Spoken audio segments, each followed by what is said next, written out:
Everybody knows it's cheaper to keep a client than gain a new one. So how can AI ensure that you keep them? And what if AI could also give you early warning signals that a client is at risk? Hi, I'm Courtney Baker, and this is AI Know-How from Knownwell, helping you reimagine your business in the AI era. As always, I'm joined by Knownwell CEO David DeWolf, Chief Product Officer Mohan Rao, and Chief Strategy Officer Pete Buer. We also have a discussion with Noah Curran of Monkedia about why finding the right customers is one of the real keys to client retention. But first, let's turn our attention to a brand new segment we're calling AI in the Wild. Pete Buer joins us as always to dive into some of the latest and greatest advancements in the world of AI. Hey, Pete. Hey, Courtney. How are you? Doing good. Pete, this week we're introducing another new segment that we hope will become a real fan favorite here on AI Know-How. We're calling this segment AI in the Wild. So many of us are just looking for examples of how AI is actually being used very practically in the real world. So Pete, can you share with us, with me and the listeners, a real world application of AI you've seen or heard about recently and the takeaways for business leaders? Sure. The example I bring along today, because I know you're such a fan of growing vegetables, comes from IBM. And it's the story of how IBM is pulling together disparate data sources and feeds to create a more universal and usable view of farm operations. So if you think about it, there is an absolute ton of data that goes into the running of a farm, much of it not connected or organized or associated or visualized, right? IBM has created this Watson decision platform for agriculture, which taps into AI and data analytics, and Internet of Things to help farmers improve the performance of their operations. So think about pulling levers like increasing profitability through greater crop yield, elevating quality, more protein per pound produced, or improving sustainability, less energy consumed across time. They take all the relevant structured and unstructured data from farm ops and associated inputs. Think weather patterns, soil composition, equipment status, visual imagery from satellites and drones, and farm workflow data. So how and when you plant, you fertilize, you irrigate, you harvest, you turn over the fields, whatever. To use it all to create an operational dashboard for the farm. So we got pests out in quadrant 14B, tractor number 33 is running low on steering fluid, and the back 40 are drying out from a combination of heat and wind, right? Like perfect information to have at your fingertips if you need and want to react to drive farm performance to its optimal level. And it provides all the relevant solutions to the problems that it identifies. So we always ask ourselves, what's the lesson for leaders?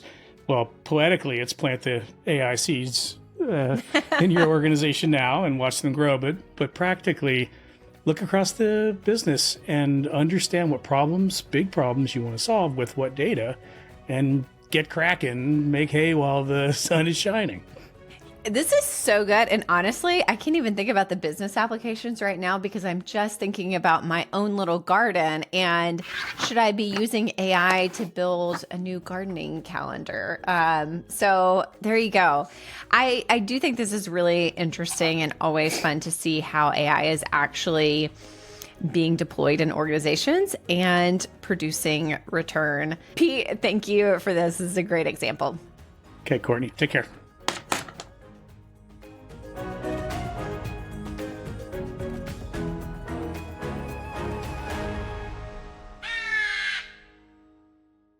Losing clients is never fun. Losing them unexpectedly, even less fun. I talked with David DeWolf and Mohan Rao about the role AI will play in helping leaders understand when and why their clients are at risk and what they can do about it. David, Mohan, today I want to talk to both of you about How do we actually leverage AI to help us understand those moments? Those moments for us as humans feel like, I just got surprised. I didn't even know that this was a potential.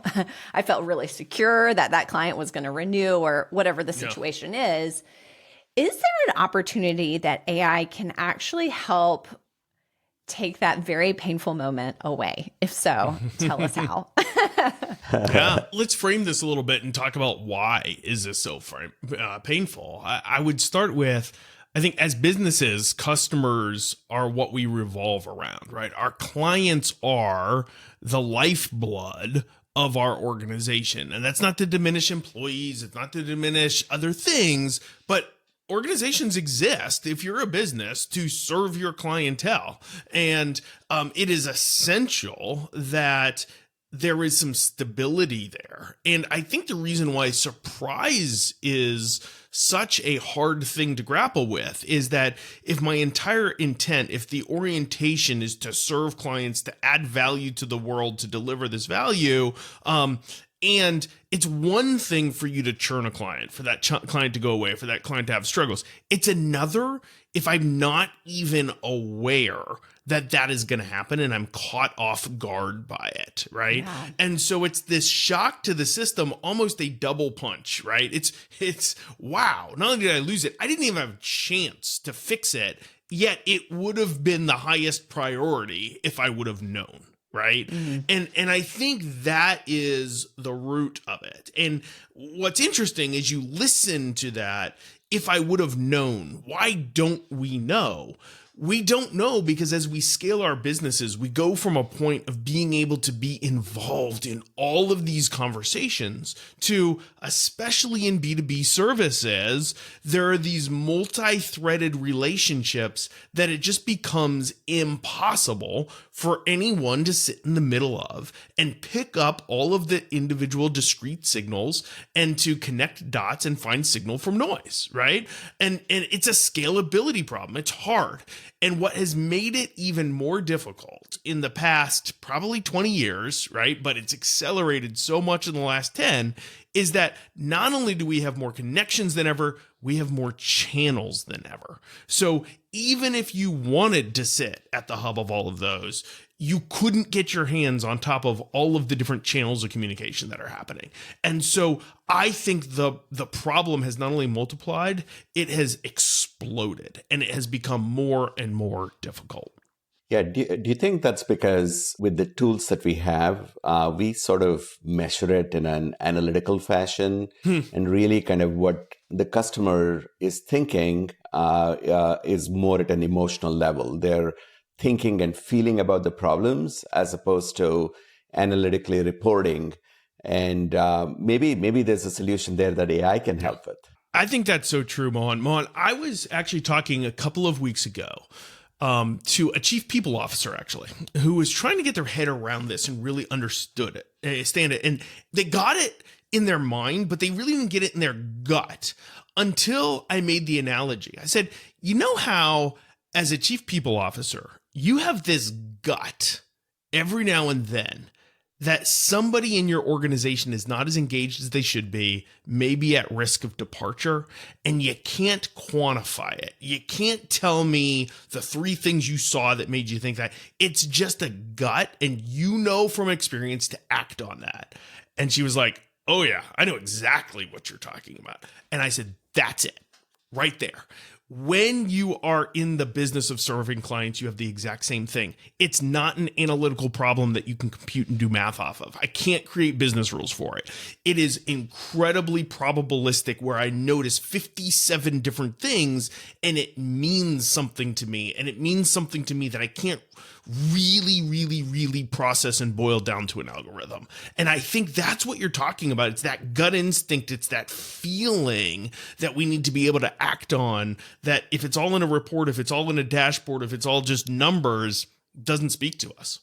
Do you think the issue is more about the incompleteness because of the very thing that we're discussing right now, the emotional masking of actual situation? or is it more the subjectivity of where things are? What do you think is the prime reason here for these constant surprises that Courtney mentioned?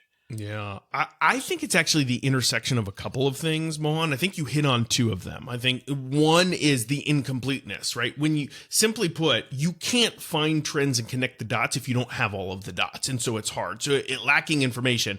But I think also because so much of that information is consumed secondhand, not firsthand, you also miss clues and context. And oftentimes you're either getting incomplete signal from the signals themselves, right? So you may have a data point, but it's missing all the context, right? What is it said that like body language makes up like 90% of communication or something like that, right? You miss all of that.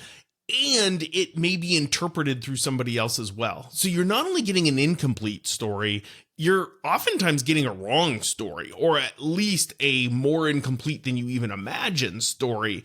And going through those filters of subjective interpretation, I think just exacerbates this problem.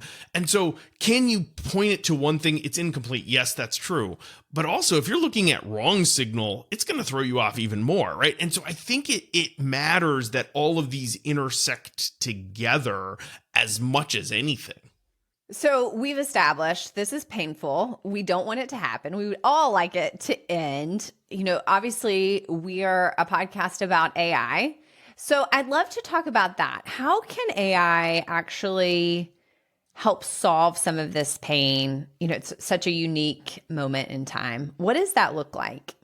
I think it's about solutions to the things that David mentioned, right? So there is...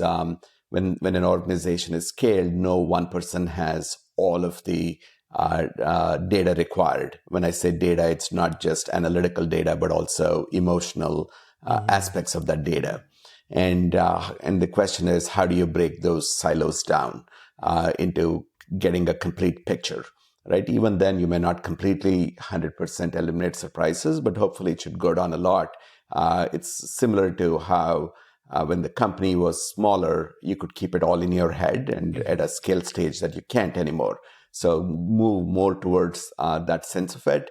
I think siloing or breaking down the silos so you have complete information of your clients is a great first step, I think. I think that's true. And I think there's just through all of that, there's an institutionalizing of it. It is right now, it's this nebulous thing. When I think about how we measure the health of our client relationships, especially in the services industry, what I think about is things like an NPS score, a CSAT, right? It's very anecdotal. It is very stale, right? You don't have operational daily data on NPS and what the current sentiment of the client is.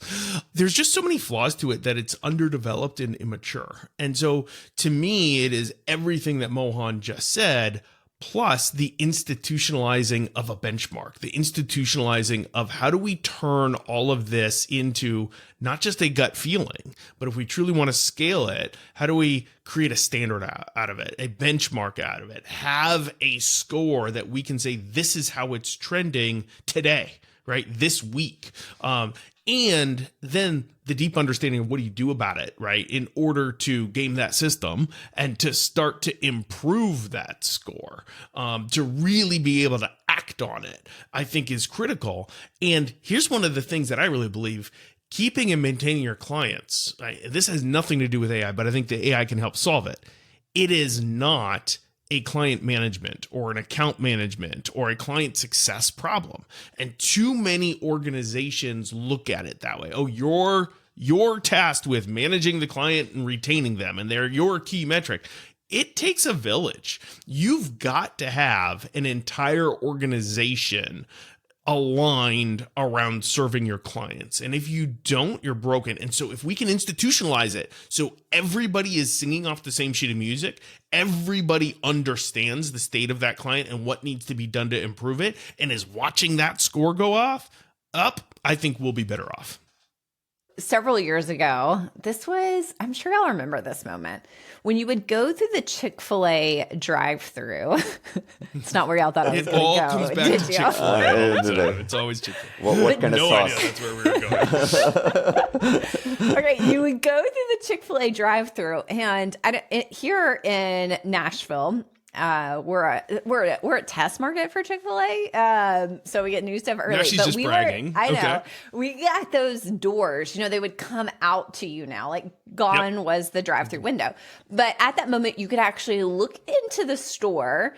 And you would see this like dashboard of like everything that was happening with the cars in line, like how long they had been waiting, like how many, sandwiches they had made. It was like real-time data on their customers sitting in their drive-through line. And I remember the CEO of the company I worked for at the time was like, that's what we need.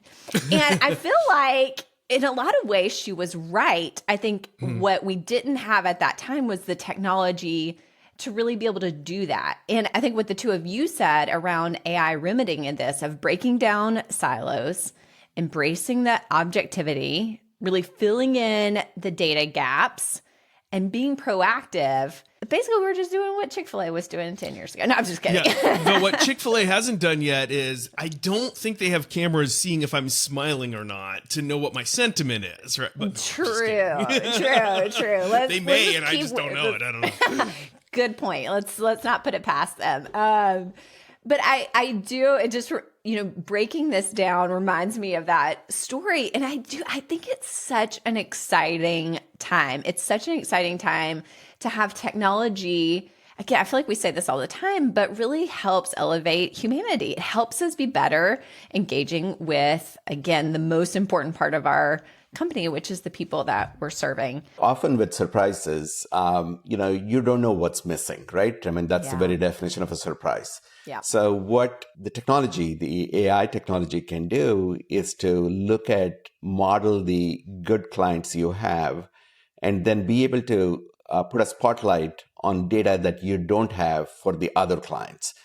So you can create little cohorts of your own clients where they're good clients, they're healthy, what you see in them, and then you will be able to see what you don't. With your Chick-fil-A analogy, maybe you can kind of look at multiple locations of Chick-fil-A and just compare the metrics and be able to see what you see in the best locations versus not the best locations, right? I mean, be able to do that sort of comparative analysis. It all really comes down to, if you want to eliminate surprises, you got to think through, how do you figure out what's missing in the data set that you got, both emotional and analytical, and also be able to figure out the root causes of the issues, right? If you do that, it's going to go a long way in a happy Chick-fil-A experience. I love that. I think this is... A happy Chick-fil-A. We've really come a long way in this podcast. Our producer's going to fire us. David, Mohan, I would be amiss to say, in case you're listening to this and you don't know it, this is exactly the problem that our platform, Knownwell, solves. So if you're interested in finding out more, shameless plug, sign up for our beta waitlist at knownwell.com. And David, Mohan, have a good lunch today. See you later. Thanks. It was fun. See ya, thanks. Hey guys, Courtney here. After listening to this episode, I went to our team and said, guys, we got to figure out a way to let our listeners get a peek at what we're building here at Knownwell. And so our team has opened up 10 spots for executives of professional service companies to get an inside look at what we're building. We're really excited about it, and we've talked a lot about it on this episode. So if you'd like to actually see what the platform looks like, how it's working, how it's going to change the game for executives, go to knownwell.com/preview to sign up for your spot. Noah Curran is the CEO of Monkedia, a digital marketing agency that excels at helping their customers win new clients. P. Buer sat down with Noah recently to talk about AI's role in winning and keeping new customers. Noah, so great to have you on the AI Knowhow podcast. Thank you for being here. Thanks for having me. Excited to get to chat. So we can give our listeners a little bit of context for the conversation. Can you give us some background on Monkedia? Yeah, absolutely. We started about 10 years ago with the goal of trying to be the best at helping people grow their businesses as quickly as possible, but as profitably as possible at the same time. And doing that all through digital advertising. And so very early on, we decided we were going to do all of that through artificial intelligence and have been building AI for probably 9 years now. That gives us a big leg up within our industry. You refer to yourself as an anti-agency. Can you explain why that is? Yeah, I mean, honestly, there's a lot of different agencies out there. People are kind of done with the whole agency model. You can get a 18-year-old in their college dorm room claiming to be an agency. You can get a long-term agency that's trying to sell you Marlboro ads and concept boards, right? So there's not really any definition of what agency means anymore. And we think of ourselves as an anti-agency because we really are more of a partner. We're like part of your extended team, and we're invested in helping you grow. Even with how we charge our clients is based on a percentage of their growth. So everything we do is kind of the opposite of the old agency model. If I may, I'd like to reflect back on the reference you made about using AI for some time now. On the website, I see a citation, AI and machine learning marketing stack. Can you tell us a little bit about how you're using AI to create value for customers? Yeah, well, so that started about 9 or 10 years ago. I had a background in programming, but had gotten passionate about consumer psychology and the creative side of things. And so at the time I was helping consult on just business growth through process and training when digital advertising came out, and started to tinker with that a little bit and found myself in the middle of a perfect triangle of different aspects, the creative, the data, the targeting, and the media buying side, as well as that growth piece. And so very quickly on, I determined that you could, with very, very small pieces of data, be able to model out what targets were going to be best for a particular campaign, what creatives were going to be best for a particular campaign, and then at what spend levels are ideal for profitability of each single one, and move money in real time. And so we started building it through more of a mechanism for management as well as insight and data. And then as we got more and more data, we run hundreds and hundreds of millions of dollars of advertising through this. We were able to apply, artificial intelligence and machine learning so that the system could actually learn and say, what are the most important factors to predict success? What levers do we need to pull? How do we pull those? When do we pull those? And the technology continues to develop. And so now we've developed it not only into just the media buying sphere, but into actually how it develops creative and iterates onto the creative side, to then also how a business understands the data inside of their business so that they can make more actionable decisions as well. Could you play back for us a case study, a customer example where you've used AI to create value? Well, every single client we use leverages AI, but I would say that a great example would be Greenlight, which is a debit card for kids. They came to us with less than 50 customers. Today they're worth about, I think, $5 or $6 billion, built off of our marketing methodology. And what had happened was they released their initial promotional here's our new debit card to a specific consumer group within their geographic area, which probably didn't really represent what was the actual type of consumer that would be buying this. And they had struggled to get any lift. It was costing them lots of money to try and acquire a customer. We went out, the artificial intelligence built out 100 different potential targets, spent a little bit of money on each one. We're talking dollars. And then very quickly we're able to hone in onto what is the exact right targeting to be able to move the product and then model after. And then it became this snowball effect. So the more customers we were able to acquire because we were targeting better, the better the targeting got.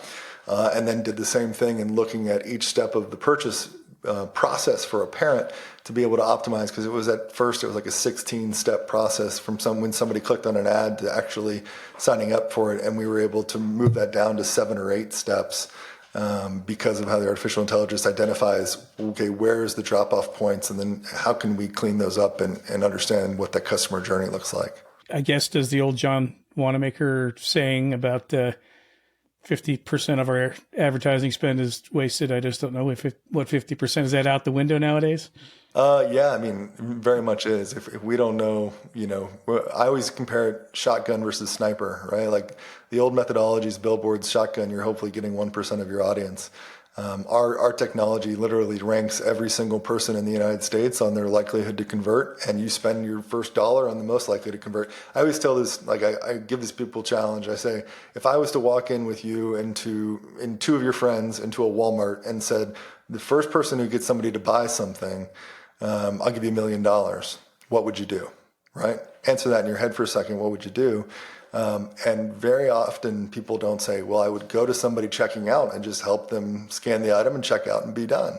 Well, that's where our first advertising dollars need to be spent, right? Somebody adds a product to the cart, but doesn't actually purchase. That's person number one. Go get them. And then you rank through all the way through from people that have had interaction with you to the not and modeled data about who they are, what their interests are, what their behaviors are, and you can literally model everybody out. And so you are just spending down that line in efficiency as you go.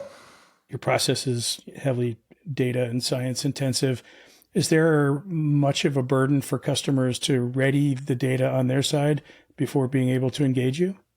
No, I mean, we probably 30 to 40% of our clients don't have any of that data when they start. It can cost a little bit more because you have to do some exploratory things out of the gate, right? You got to put $15, $20 into 100 different targets, start finding out what's working. And it depends upon, okay, well, if I'm trying to sell a $5,000 widget, it may take a little bit more than $15. Or if I'm trying to sell a book, maybe it takes less. But there's a little bit more of the investigation that has to happen and testing that has to happen than a seasoned business of 20 years. It's been doing this forever, but it's not, you think about the olden days of like how much work it looked like and how much it costs to do, a group of people coming into a random room, testing your product out, giving you feedback. I mean, we can do that in seconds with pennies now. Much of our conversation up until here has been about acquiring customers. Is there a tie from customer acquisition to customer retention? Oh, absolutely. I think there are two that just come off top of mind. First is however you acquire a customer is more likely going to have a direct impact on what the retention is going to be like for that customer. So if they have a really good process out of the gate, you're likely to retain them better. And so we drip content over time to people to help them understand what it is. Most people are only going to get like 1 to 2 small ideas out of a singular ad. Well, there's a lot of stuff you might want to communicate. And so we do that over time, and that allows the acquisition process to be far more engaging for people, far more of the storytelling. They have far greater desire for a product. And then at the same token, we run specific ads to people that are in that retention bucket, right? Maybe they purchased, 6 months ago, and it's your time to try and get them to purchase again. And so we can bucket those with their own individual messaging and make that messaging for them versus hoping they just fall back into the bucket of what everybody else is getting. And that's not the most effective message to retain a customer and get them to continue working. And I guess same approach when it comes to upselling as retention or as to acquisition? Absolutely. Same exact approach. You've been at it for, at least with AI, for 9 years. Many of our listeners are executives in firms that are kind of trying to figure out for the first time the role that AI plays in their business, what the big opportunities and threats are. What advice would you give to those executives for how to get started? I would say really clearly identifying the problem you want to solve. When we've iterated our artificial intelligence over the years based upon a really lengthy discussion of what is our greatest priority. And the reality of it is AI can solve just about any problem you want, but unless you really set out and say, this is the exact thing that I want to go after, then, you're not going to be having much success, and it's going to be innocuous, and it's not going to train the models right and all those kind of things. So set out one exact problem that you want to do, just, stair step it, say, this is the problem I want to solve, and then just take everyday iterative, execution against that and start seeing how it will impact your business, and that will snowball. And you'll start to say, like when early on, we made one change in direction on our program, and we were able to save our salaries and overhead costs by 65% because it eliminated the need for a lot of manual work. And so, you start taking that savings, you reinvest into the next thing, and then it just keeps going. So it will create that snowball effect in your business, but you got to be really honed in on what is that first thing you want to try and solve. No, it's been a pleasure. Thank you so much for joining us. I appreciate it. It was great to get to talk. Thanks as always for listening and watching. Don't forget to give us a review or to press the subscribe button if you're over here on YouTube. It really helps grow our show. At the end of each episode, we like to get one of our AI friends to weigh in on the topic at hand. So, hey, Claude, welcome back to the show. This episode, we're talking about using AI to understand why you're losing clients. What do you think? Using AI to analyze customer data and feedback could shine a light on pain points or issues that are driving clients away. With the right models, you might uncover some surprising insights into what's making customers jump ship. And now, you're in the know. Thanks as always for listening and watching. We'll be back next week with more headlines, roundtable discussions, and interviews with AI experts. Hey, if you made it this far in the episode, first of all, thank you. And second, we know that AI is changing all the time, and so we've got you covered. Here is another great episode for you to watch to stay in the loop on what's happening in AI and business. And second of all, we'd love for you to subscribe. You can do that right here. I've always wanted to do that, by the way. So do that now. That would be great.